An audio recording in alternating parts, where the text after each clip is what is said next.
வணக்கம், welcome to meal the Tamil recipes. இன்றைக்கி நம்ம பார்க்க போகிற ரெசிபி வந்து சட்னி. இந்த சட்னி வந்து ரொம்ப குயிக்காக பண்ணக்கூடிய சட்னி, வதக்காத தக்காளி வெங்காய சட்னி.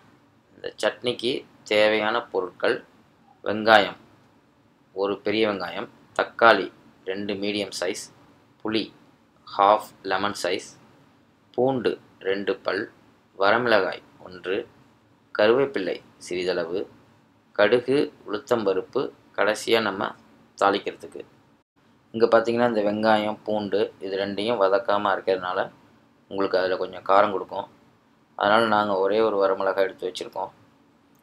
உங்களுக்கு இன்னும் காரம் வேணும்னு நினச்சிங்கன்னா தேவையான அளவு இன்னும் காரம் சேர்த்துக்கோங்க. இப்போ நம்ம ஒரு மிக்ஸி ஜார் எடுத்துக்கிட்டு ஏற்கனவே கட் பண்ணி வச்சுருந்த வெங்காயம், தக்காளி, அப்புறம் பூண்டு, வரமிளகாய், புளி இதெல்லாம் போட்டு அதோட தேவைக்கேற்ப உப்பு ஆட் பண்ணி நல்லா அரைச்சி எடுத்து வச்சுக்க போகிறோம்.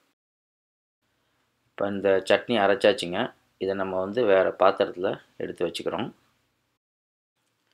இப்போ வந்து நம்ம இந்த சட்னிக்கு ஒரு தாளிப்பு கொடுக்க போகிறோம்.